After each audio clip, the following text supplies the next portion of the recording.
There we go. So this is week 4. We're going to go over how to submit your story, whether it's an article, but mostly we're talking about books here, as opposed to short stories or articles for magazines and newspapers, although it basically works in a very similar way. So I'm sure there'll be lots of questions tonight. Hold off on your questions. I'll take little breaks in between each of these steps that I'm going to lay out. It's kind of like I think a 4-step plan for how to get your work published. So hold off on the questions until, or you feel free to put them in the chat, but I'll get to them in between the steps. Okay, so at this point, we've gone over how to pick the case, writing and editing, what else did we talk about? We talked about writing and editing, research and interviews, and picking the case. So at this point, you are finished. You've spent 9 months to a year or longer, however long it takes to finish that book. You've given it to people that you know and trust to read, to give you some notes. You've done a self-edit, and now you feel it's in pretty good shape. So at this point, very important, before you do anything else, you need to celebrate a little bit. So, get a nice bottle of wine, pop some champagne, smoke a stogie, take a little trip, but go somewhere and celebrate, because at that point, you've accomplished something that most people never accomplish in their lives. And a lot of people think about writing a book at some point, but very few can get across that finish line. So that's a major accomplishment in itself. So take some time and celebrate. And that also gives you time to just step away from it for a week or two and just let it marinate, let it sit there. My best advice at this point, after you finished writing, is something that my first book editor told me when he agreed to publish my first book, and that's plan to be poor a little while longer, because at this point everything is going to be super slow. Once you're going to spend a few months getting an agent probably, and then you're hopefully going to be lucky enough to sell the work.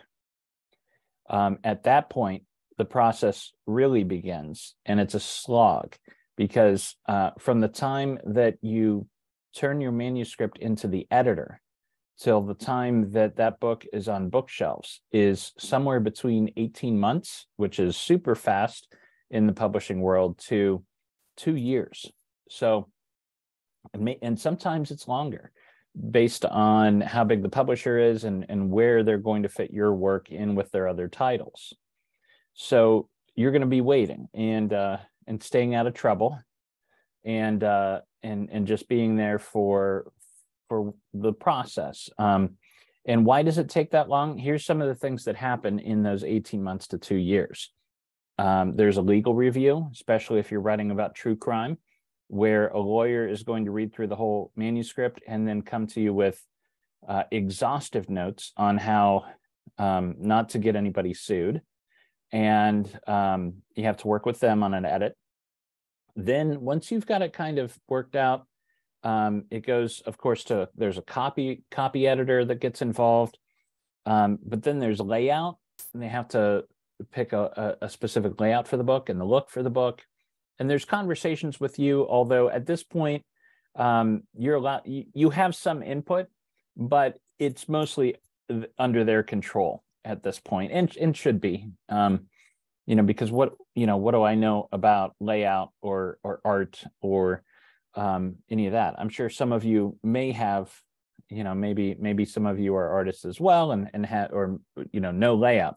That would be a little different, but part of this is trusting them to do their job, and everybody at this point is a professional, and you should put trust in them. So, and then here's an exciting step, is about 6 months before publication, you'll get advanced copies. And the reason they have to have that 6 months in advance is because you want reviews in, still the reviews that make or break a book are New York Times, New Yorker, Washington Post.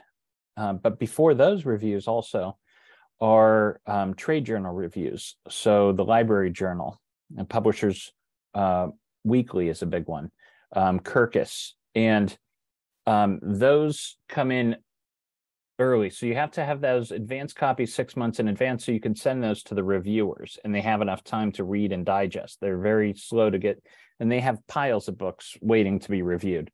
So the first reviews come through the trade magazines, and that's, like I said, Kirkus, Publishers Weekly, and Library Journal. And those reviews, what you're hoping for are stars. So you're hoping to get a starred review from Library Journal or a starred review from Publishers Weekly. And that's the first trigger where bookstores and booksellers will start to take notice, because it's very easy for them to scan through the trade journal reviews and just pick out those starred reviews. They know that this is a quality book based on, their subjective opinion, but they read so many books, these reviewers, that they can pick out quality stuff. So you're hoping for a star, but if you don't get a star, it's not the end of the world.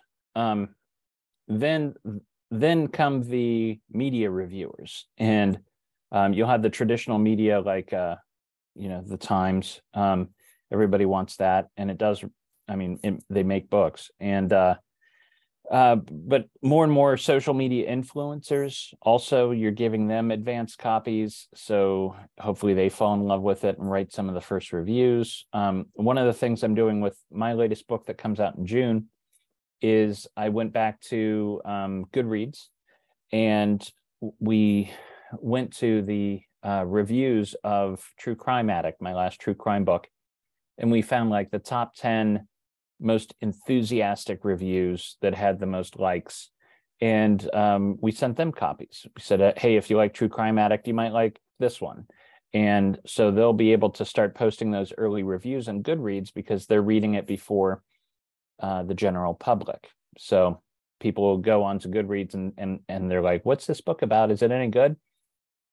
And you're loaded up with some good reviews at first. So things like that, but we'll get more into that next week with marketing.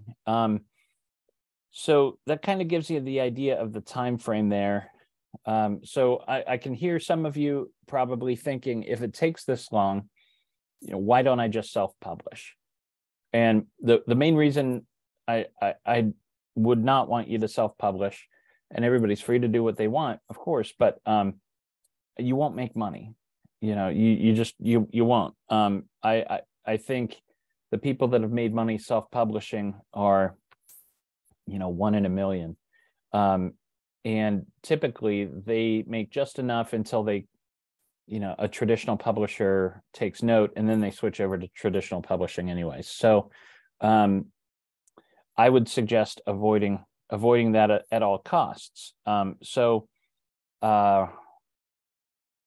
You'll also, I've spoken to a lot of aspiring writers who can't wait, that they don't have patience, and they're like, I'm just going to self-publish. And I'll always ask them why. And they're like, well, it's just for me, which is fine. Or sometimes they'll say, well, I want to share this with people. I want to share it with readers. I can't wait that long. If you can just be patient and go through the process, I guarantee you that the number of people that will read your book will be 100 times whatever you can do with self-publishing. So traditional publishing, in my view, is still the right way to go.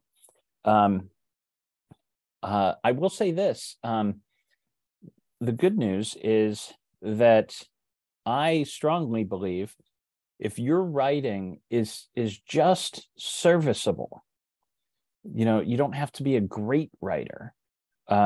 If you're a decent writer, you will sell that book if you take the time and you go through these steps that I'm about to lay out.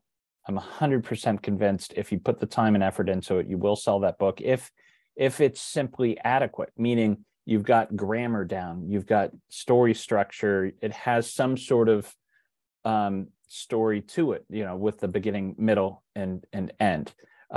because the vast majority of submissions that agents are getting are, you'd be surprised at the lack of simple understanding of basic grammar rules and story structure. So you just need to be serviceable. And remember, writing, I don't consider writing itself to be an art.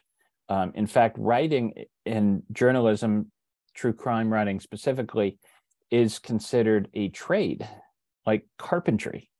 And they consider it a trade because if you follow simple steps, anybody can do it. The simple steps of arranging a paragraph, understanding story, understanding grammar, the language of writing. If you can do that, that's why anybody could do this if they have the patience. Now the art comes in when, just like in carpentry, anybody could be a carpenter. You can learn to pound nails and get it right. The artistry, of course, comes in the subtlety and how you're pounding those nails in and how you're laying out the structure of a house and how ornate it is. Does it have crown molding? Does it have all these nice little accoutrements and fun little things? And I'm picturing a Victorian house as composed to like a cookie cutter box house. So you can write that story, and then fiddle with the art of it at the end. But first, you need an agent. This is step one: finding an appropriate agent. Because the agent will submit it to the editor. The editor is the one that buys it for the publisher that they work for or the imprint that they have. So that's the way it works in traditional publishing. Step one: finding an appropriate agent. Big thing at the top here is a legitimate agent will never, ever ask you for money. That goes for editors or publishers too, by the way. Agents work for you. They make money when they sell your work, and they get a 15% cut of your advance or your earnings on that book that they sold forever. So that is their motivation, is that 15%. If an agent or a publisher is asking you for money, end the conversation there and walk away knowing you did the right thing. These agents, now, why can the agent sell your work? Why can't you just sell it directly to an editor or a publisher?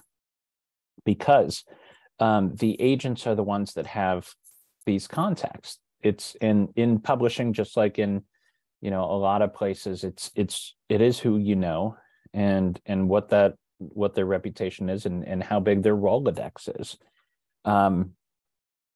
They meet with these editors on a regular basis to find out things like, what is that editor looking for this year? An editor might decide, okay, this year I'm looking for fantasy involving minotaurs, or they're very specific like that sometimes, or like just romance novels featuring pirates, and so they know what the editors are looking for, so nobody's wasting anybody else's time. Some people have submitted directly to editors, but again, the success stories are, if you're if you're a gambler, you're not going to put your work, you're not going to put your money on 1 in 100 odds. It's just not worth your time. And a lot of editors, when they're approached by authors, will just pitch. You need to be solicited. It needs to come from somebody that they know. So in a way, this seems, it did to me when I started, it seems very elitist, and it seems like there's some gatekeeping going on by these, this class of people that mostly went to Harvard, and Yale and the Ivy Leagues, and they grew up in Manhattan, and they have dinner with these people. And they're the ones that you have to convince to sell your book. And they're the ones that say, okay, this book is worthy of my time, and we're going to go off and try to sell it. But there's a good reason for that, because if that system wasn't in place, the editors really couldn't do their job. The way the system is set up, editors can do their thing, which is buying books and editing.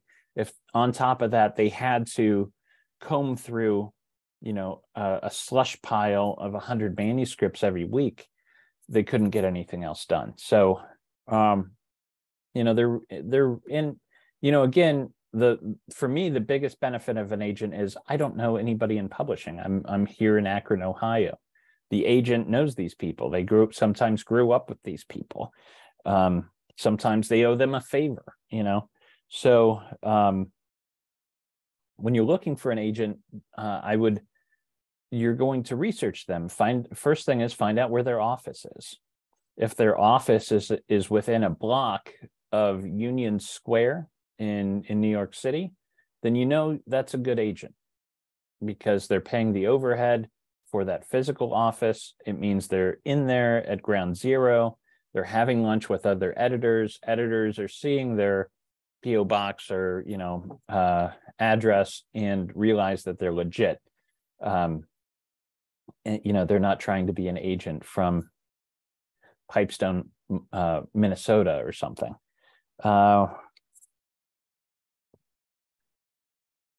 So what kind of agent are you looking for? As a debut author, you should be looking, I highly recommend looking for not necessarily an agent with a big track record, not necessarily somebody who's been an agent for 30 years and knows where all the bodies are buried. What I think you should be looking for is a young agent that shows a lot of promise. A couple reasons for that. The older agents that you might have heard represent some of your favorite authors have been in the business for decades. They're not taking any clients. They don't need any more. Where the younger agent is still willing to take a risk and a gamble, and that's what we are. As debut authors, we're a gamble, and it could be a great gamble because all they need, what the agents are looking for, are a handful of debut authors that become the next big thing. Even like mid-tier, you don't have to be the next Stephen King. They're looking for the next, whatever the mid-range authors are right now. Just enough where everybody's making money. So, and so you could find that big agency where there's an agent that has been doing it for 30 years and these authors.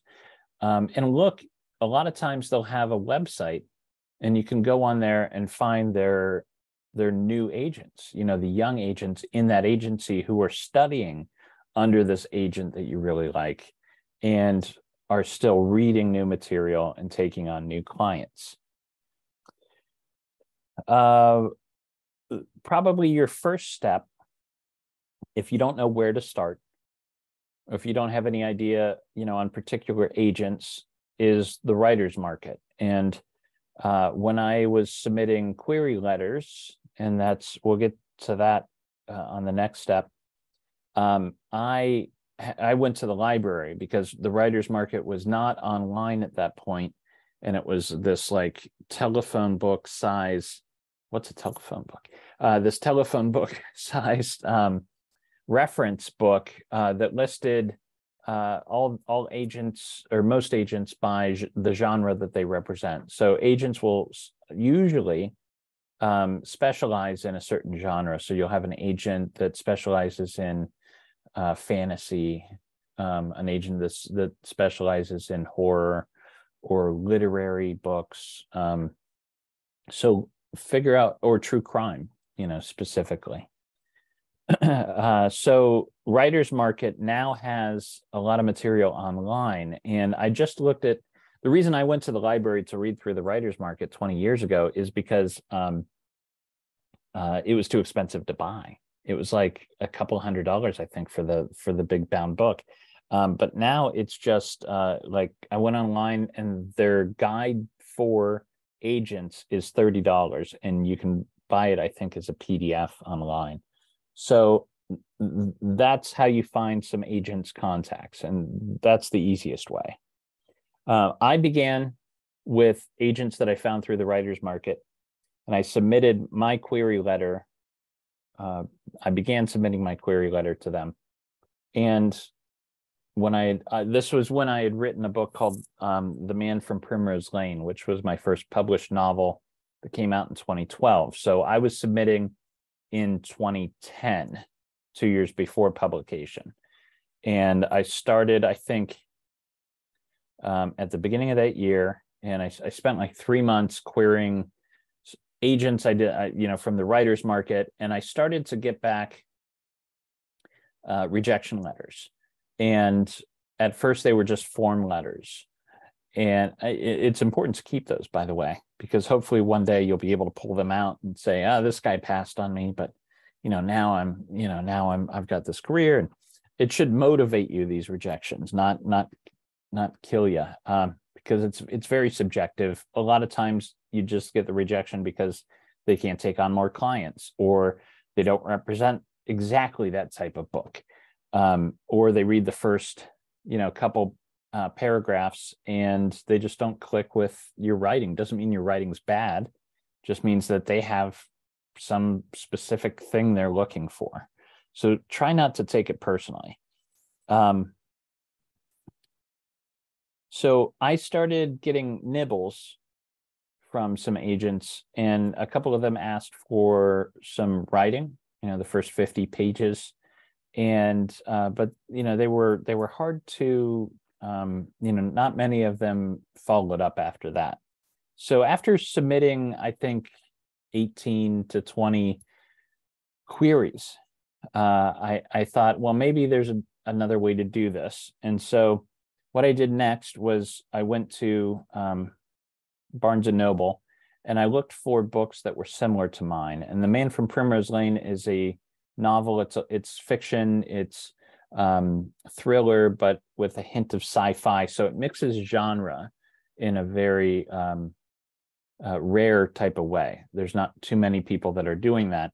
And so I tracked them down, and then I took their book, and in the acknowledgments section of the books, they usually thank their agent. So I'd write down their agent's name, because I know they already like the type of writing that I'm doing. You can also find, if you have a particular author that you think is similar to what you do, you can also Google them. It's pretty easy to find somebody's agent these days, because some of them just put it on Twitter. They're like represented by, and you get the Twitter handle and can find them that way. Or their website, a personal website. Sometimes the agents list the authors they represent. So you can find them that way. And I started submitting to agents, not from the writer's market, but through my own research. And that's when I really started to get some decent letters back. And even the rejections would be like, hey, I really dig what you're doing, but I just can't take on somebody else, or the timing's not right for this, or I didn't like this one thing, and I don't know if you would even want to fix it. So it started, and they'd start to ask for more and more writing. So I knew I was getting close. And there's another thing that plays a part in this, just like any other business, is timing. And in the world of agents, sometimes you can use that timing to your advantage. And here's how. You look for the big trade fairs in publishing industry. So there's a big trade fair that happens in Berlin every year. There's a big one that happens in London.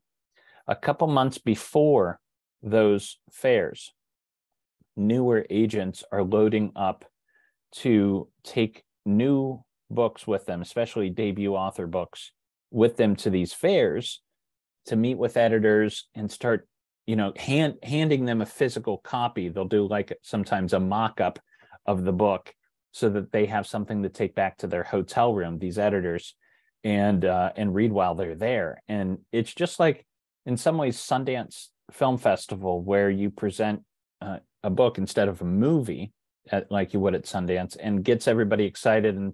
And one editor will think, well, I got to buy this before, Joanne down the hallway, gets it. So you can kind of play them off of each other that way. So timing could be a key for it too. And I would recommend trying to submit 3 months before some of those big fairs.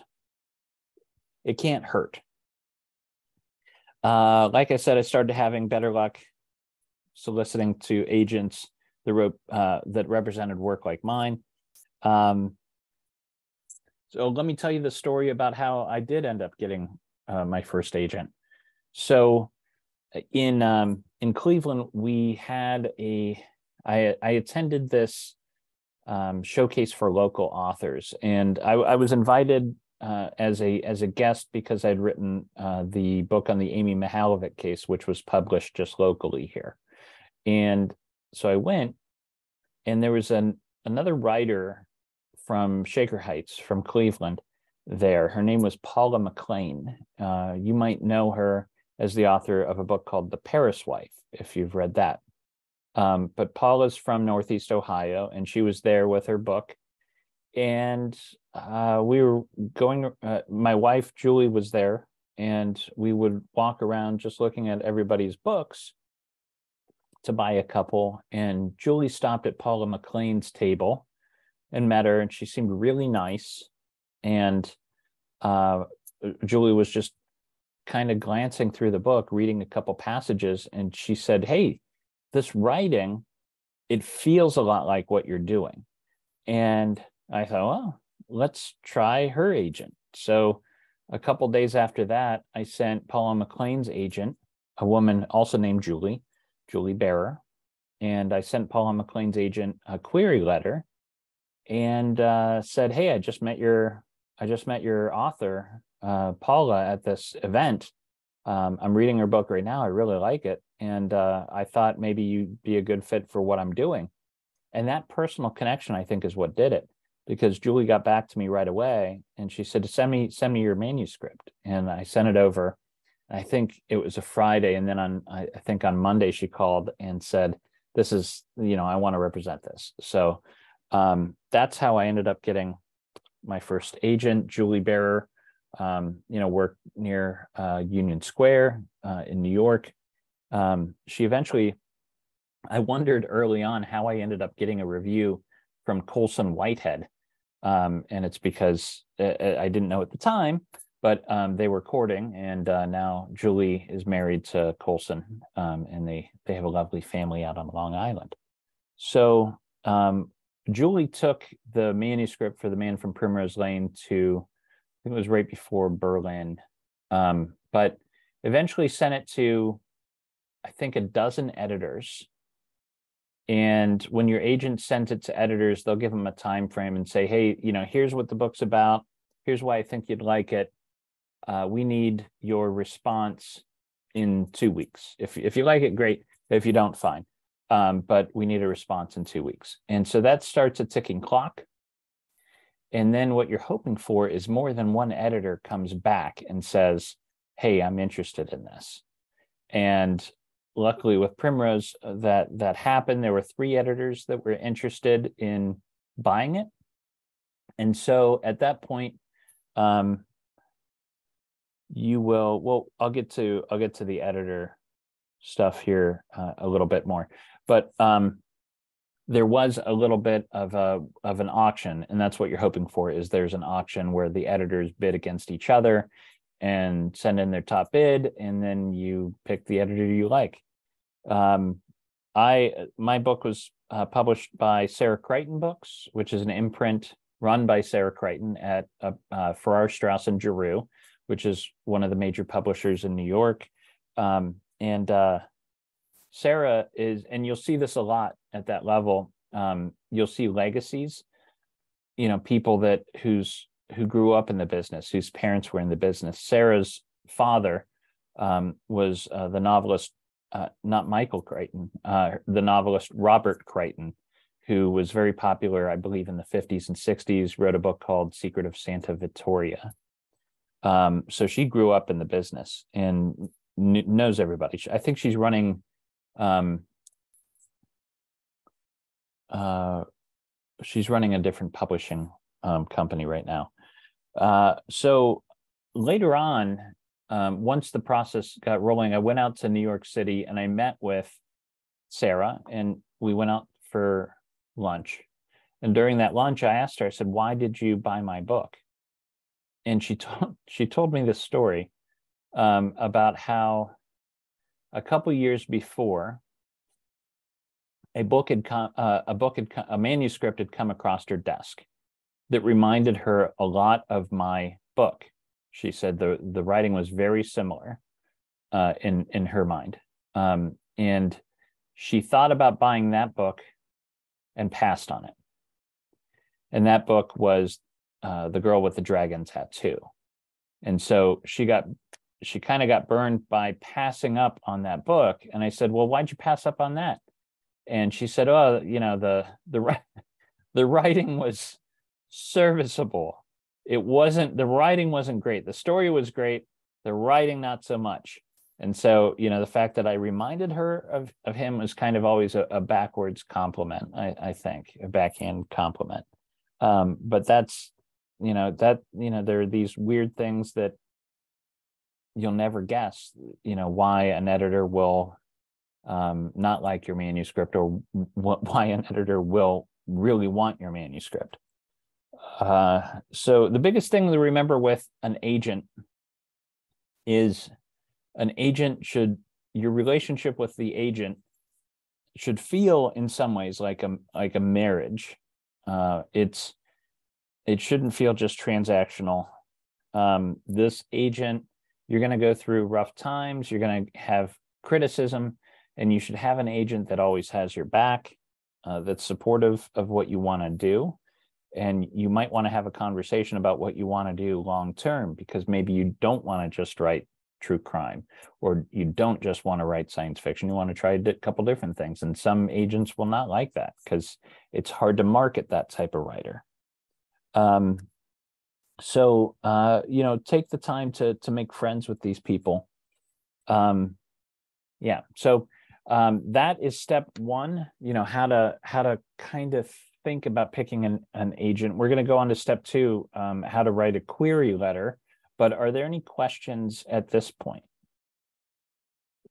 Feel free to unmute or type a question in the chat. Raise a hand. Emily has a question. Is the 15% you mentioned for the agent's cut an industry standard, and can it vary by agent? That's an industry standard. If they're asking for more, they're not legit either.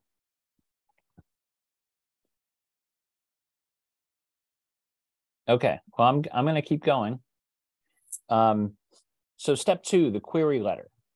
This is this is super important. It could be the most important part of the whole process. You have to have a good query letter. This is the letter that you're going to send to the agent saying, "I would like you to represent me."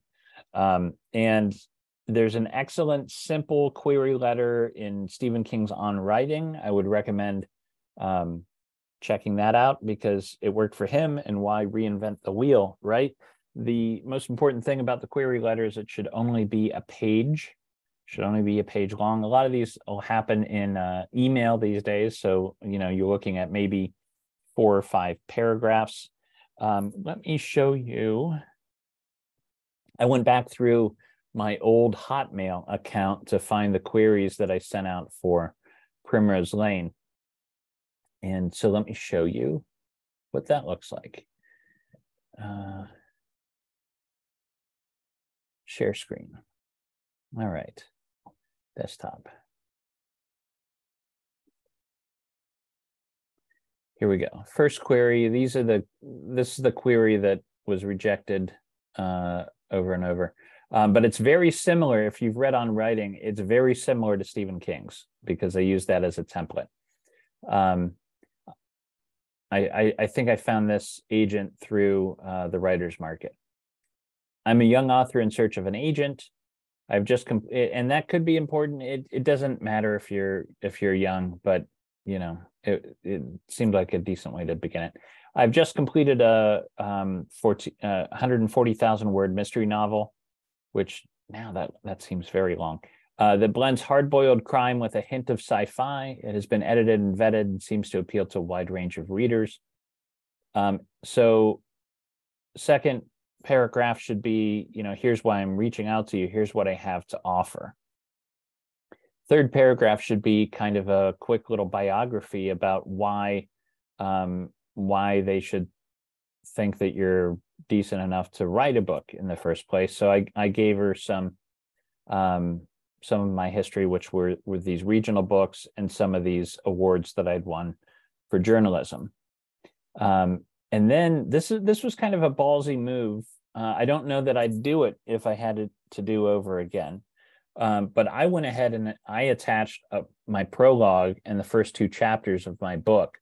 A lot of times they don't want you to do that. And in your query letter, you could just kind of do, you know, 2 or 3 sentences real quick about what that book is about and ask them if they would consider reading the first 50 pages if you want. And then, you know, thank them for their time. So that was the one that was rejected. I'll show you the one I sent to Julie Bearer, the one that was accepted. It's very similar. So I start off this time explaining to her the connection to Paula McLain. So right off the bat, she's like, oh, okay, he knows another person I represent. That alone set me apart from the crowd. And so she actually took the time to read the rest.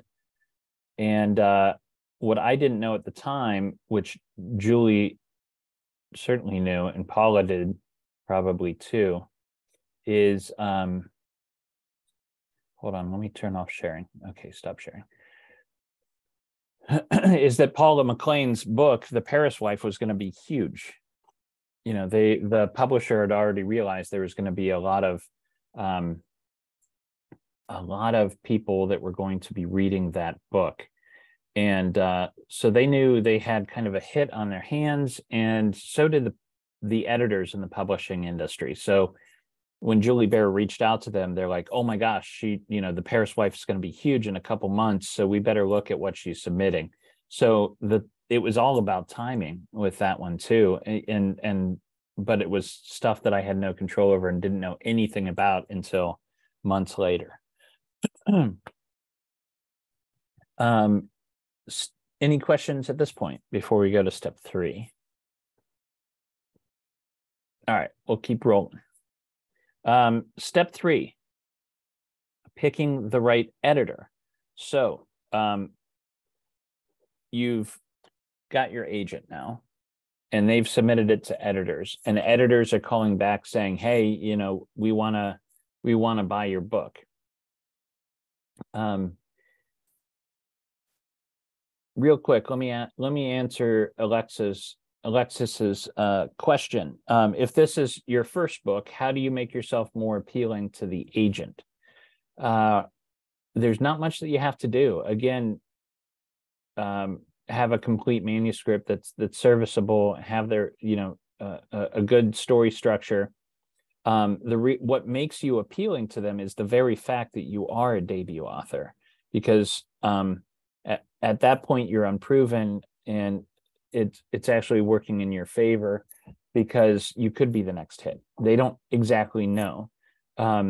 Nobody in the business, agents or editors, really understand what books are going to be a hit and what aren't until a couple months before the release, when they start noticing, how they're buying up from bookstores. You look at somebody like Stephenie Meyer, who wrote Twilight.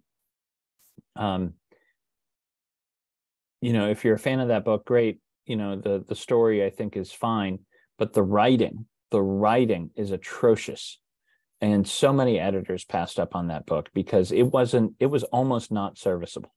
So you just never know what's going to be a big hit. And as a debut author, you might be it. And they're going to gamble on that because, because it might be a big payout for them. I'm jumping a little ahead on this question, but it's an interesting question and tells you a lot about the business. But there are some agents that kind of specialize in debut authors, and they will go and represent, say, 10 debut authors and get them really big advances. And because they know that if just one out of those 10 become a hit, then they've got a writer that they're going to work with for decades that's going to make them money. The other 9 authors, they're never going to have another book. But we'll get to that. We'll get to more about the advance here in a couple minutes. Right now, let's jump back over to okay. I'm sorry. Let me go back and answer Jamar's question. What if you don't have previously published content or accolades? What if all you have is this book? That's fine. You still, you're still telling them, I have a completed manuscript. I have completed a book. I've finished this. And I don't think it matters all that much. You might want to put into the query more about, if you don't have any of those things, why you're doing this now, why this book is important to you, why you chose to do this, maybe, and, sometimes that makes a sexy story, because one of my favorite writers is this guy, Donald Ray Pollock. He didn't have any accolades. He worked at a mill in Knockemstiff, Ohio for 30 years, just grinding out this 9-to-5 factory job. And he wrote this book in his spare time, and he submitted it to publishers, and he's like, I don't know if this is any good, but I wrote this when I wasn't working at the factory. And somebody took the time to read it, and it was fantastic. And the fact that he's this factory worker with no background actually became the story and got articles written about him in major publications because he was kind of an exotic that way. So it's not necessarily bad. Does being self-published in the past help or hurt you getting into traditional publishing? I will tell you this, it probably does hurt a little bit if you've self-published. So before you submit to traditional agents and publishers, consider, if you have self-published books out there that are just sitting there that aren't generating any new copies or readers, maybe you take those down, and tell yourself, well, I'm going to take these down for 6 months and see if I can get an agent, because it legitimately, it might hurt a little bit. Okay, so picking the right editor. You have to pick an editor now. Hopefully more than one editor's come back and said they like your stuff. And so you're going to have a couple agents saying, I want to buy your book. Now, you need to research those editors and find out who are the authors they've worked with before. Do you know any of their books? Those are the first questions. Then you'll have a conversation over the phone, a one-on-one between you and the editor. They'll call you up. There are a couple important questions you need to ask during that phone call. And part of that phone call, you're just having small talk. You're just getting to know them. Tell them about your family. Tell them about what you do, where you grew up. Ask them about, about themselves, where they're from, how they got into publishing. Have some small talk first. But there are some important questions. You need to ask them what their vision is for your work. Maybe they want to buy it, but maybe they're also in the back of their mind thinking, we're going to have to this whole half, the whole second half of the book is just not working. They'll have to rewrite that. And you have to ask yourself, do you really like that last half of the book? Are you willing to completely change it for them? Or maybe there's another editor that also wants the book who thinks it's great. That second half is great. And there's just some small tweaks to be made. So ask them what what their vision is, what they plan to do with the book, how much editing is going to be involved, do they think, when they expect to publish, because they'll have their calendar and they'll know where their windows are where they can publish you. So you ask them when they plan to publish. If they come back and say, well, that's a good question, I guess my next window isn't for 3 years, maybe the next editor will say, oh, we're going to fast track this, we'll get this out in 18 months. So that's another 18 months of a career that you'll have. So look at that. Also important to remember to ask them how they'll market it.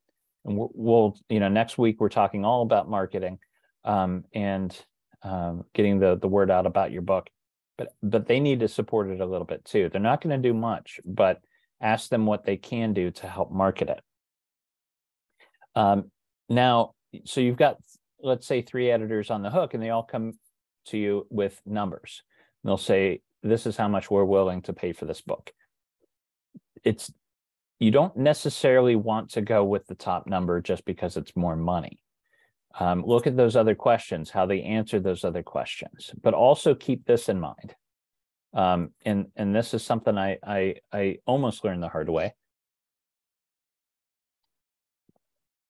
A big advance is not necessarily a good thing, and here's why. I'll tell you my numbers. So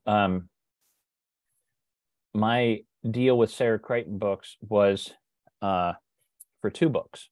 Over that conversation I had on the phone, she said, okay, I like Primrose Lane, but what do you have next? And I told her the idea I had for my second novel, which came to be called The Great Forgetting. And she really liked the idea. She said, well, I want that too. So she came back and said, here's money for a 2-book deal, which was great. I'm like, oh my God. Not only am I selling this book, but I'm selling the second book sight unseen. She hasn't even read it. So that sounded great, and came back with a large number. It was very low 6 figures for the advance. And as somebody that made up to that point, probably I was averaging $25,000 to $30,000 a year. Everything from waiting tables to writing stories for the alt weeklies out here. That was a lot of money. That was life-changing money. And so I went with it. But here's the problem with the advance, big advances, is it is an advance. You have to remember that it is, it is an advance. They're not just handing you this money.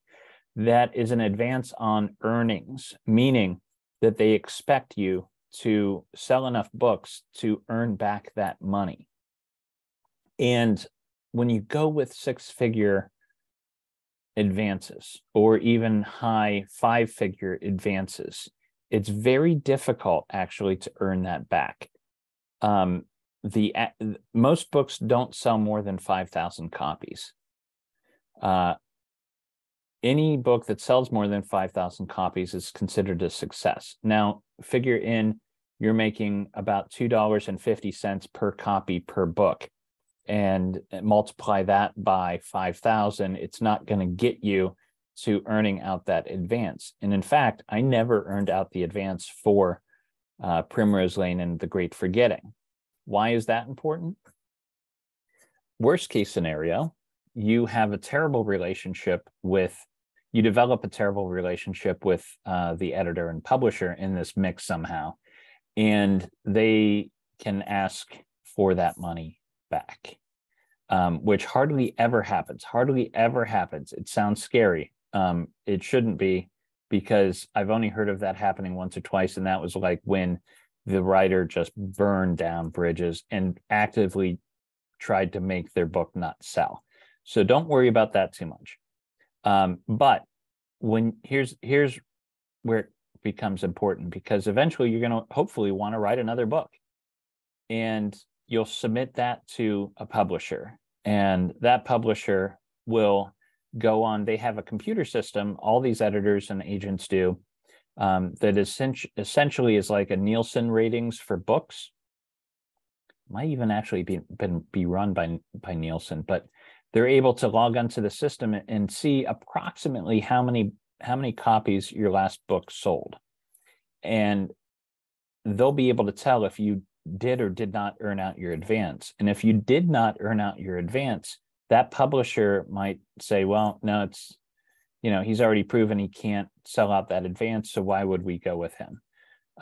So then the problem with high advances for debut books is if you don't hit that, your career is done there with book one. And it will be next to impossible to ever sell another book. Not impossible, but it will be a lot harder. Luckily, my the book after Forgetting was True Crime Addict. And I took a small advance on that. I think the advance on True Crime Addict, it might have been $10,000 or $15,000, which it sounds like a lot, and I'll tell you here in a minute while that's not quite as much as it sounds.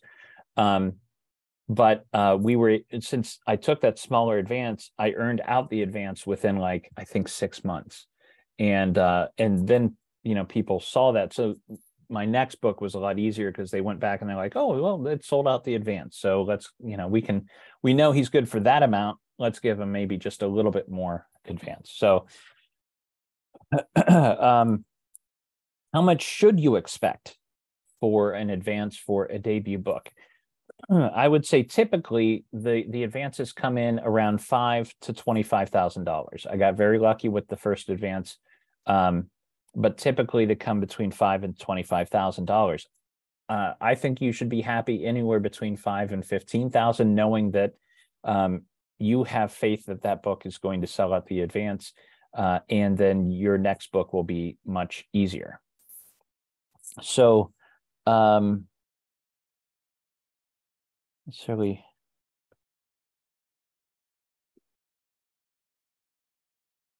yeah. So I think that kind of covers how to deal with the editor and your advances. I'm going to talk a little bit about the contract stuff here in a minute, which is what comes next in this process. But any questions at this point? Yeah, I don't think Howard the Duck earned out its advance for sure. Although kind of a cool book and set, or kind of a cool movie and set in Cleveland. Okay. I can answer questions at the end too. So so now you found your editor, you got a nice little advance. Oh, here's why you get 10 to 15,000, somewhere in there advance. Here's why it might not be as much as you think, because in the contract, it's going, a lot of times that advance is divided into chunks. So sometimes in quarters, sometimes in thirds. So you'll get, $5,000 upon signing the contract. You'll get another $5,000 when you submit the final manuscript, and you'll get the final $5,000 on publication. So they take that, especially with the larger advances, they divide them into a bunch of little chunks over the course of a year or two, and to get you motivated to finish the process there. This contract, when you end up with a publisher, expect it to take up to 6 months, maybe a little longer, to where the agent and the publishing company go back and forth with the minutia of the contract, and you're not going to be paid anything until that contract is signed. So you've got the deal, but it's still going to be months before you see any money. And like I said, it won't be all of it. It'll be chopped up. The money will actually come from your agent and their agency. So when the publisher pays me, the publisher pays the agency, and they take the 15% off, and then they cut me a check for the rest. And there's, at that point, if you reach that point and you have questions, contact me, because there's some tax issues, and there's some easy ways around that stuff, but it's that's down the road. So that's how your money's flowing. It's flowing through the agency, and that's legit. That's fine. Make sure you read your contract. I at least, monitor it. I at least scan it. I at least kind of look at every page and get a sense of what they're saying here and what they're saying here, just so you have at least a general sense of what is in that contract, because you might find some surprising things that you want to talk to your agent about, but the agent's typically on top of that. One little thing, make sure that you and your agent retain film and TV rights, because you're liable to do much better negotiating. Your literary agent will know book to film agents in LA that work at the major agencies, and they'll get you a new agent over there to sell film and TV. And as a working writer, that's where your living money comes from. Your books will hopefully earn out the advances. You'll get some advances, and then you'll start making royalties. But those royalties can be pretty small. But say you get a $10,000 advance for the book, it's more likely that you'll get $25,000 payout for an option in Hollywood if a production company snatches it up. Hollywood has a lot more money than the New York publishing world typically gives out, and Hollywood is just throwing this money out there. There's always people at production companies looking at the books that are announced in Publishers Marketplace. So when the deal happens with you and the agent and the editor, it's announced in Publishers Marketplace, and they'll say, Renner sold True Crime Addict to Macmillan for a nice sum to be published in 2016. And there's people in film and TV that are going through Publishers Marketplace and finding stories that they like, or in some cases finding stories that their competitor likes, snatching up the rights, knowing full well they'll never make it, but they just don't want their competition to make it, and they'll throw you a check for $25,000. So there's a lot more money to be made on that side of things. But there's prestige in having the book, and you're still making a little bit there too. Sometimes in your contract, the agent will negotiate for bonuses based on how many copies you sell. So maybe you get a small advance. Say you get a $5,000 advance. Your agent could negotiate, well, if the book sells 25,000 copies in its first year, you have to pay the author a bonus of $20,000.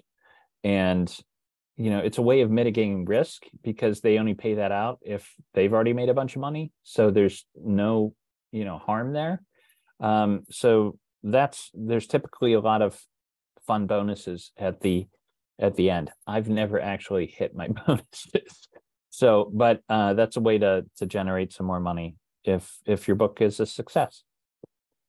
And like I said, a book is considered a success if it sells more than 5,000 copies. Look in your contract again for what is promised as far as marketing. Can you get them to promise you in writing in that contract that they are going to spend a certain amount of money on advertising, or they will send you to a convention or a conference, or see what you can get them to guarantee to do for marketing. But at the end, don't sweat the contract. These contracts are boilerplate. They just copy and paste them from contracts that have worked for other authors for the most part, and they'll try to undercut. And then your agent's job is to ask for way too much, and then they meet in the middle where they should have started anyways. Everybody wants to make money. They want to make money off you and your book, and legit publishers will know they'll lose authors if they screw somebody over, because it's such a small world. The word will get out. So they have there's nothing in it for them to screw you over. So in general, you can trust these people. Finally, it's important to treat your agent and editor very well. I recommend, like I said, being friends with them, working with people that you can be friends with. I send them cards, holiday cards every year. When I have a book that's released, I'll send them flowers. And during the holidays, I send gifts to all my agents. You can write that off, by the way. But it's important to, keep in contact with them, and they've come to expect my treat box every December, and they remember me that way. One of the many reasons. And when you meet them in person, you're going to want to meet your agent. You're going to want to meet your editor in person, and it's worth the trip out to New York on your own dime. So you can have that personal connection and let them take you out to lunch or something. But when you go, don't go empty-handed. It's just like you're visiting somebody at their house. You take a housewarming gift. You're meeting your agent or editor for the first time.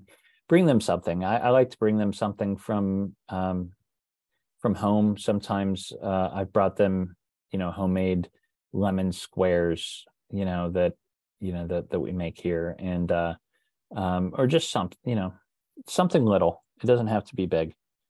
It goes a long way. And yeah, the more personal connection you make, the more you're going to stand out from their list of 50 other clients. Sometimes these agents will have 30 other writers that they're dealing with. What's going to make them remember you? Yeah, so that's pretty much the big picture. I highly recommend, this was in like recommended, reading or viewing. If you haven't watched it already, there's a woman named Alyssa Matisik on YouTube. I'm going to type her name out here. And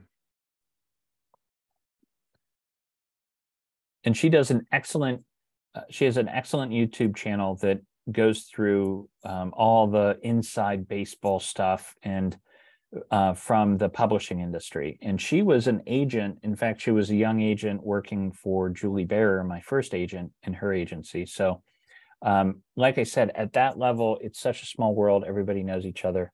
But Alyssa, came up through my agent. She really knows what she's talking about. And she's spilling a lot of secrets of the publishing industry. So check her channel out. Any questions about agents, editors, submitting? Did I cover everything?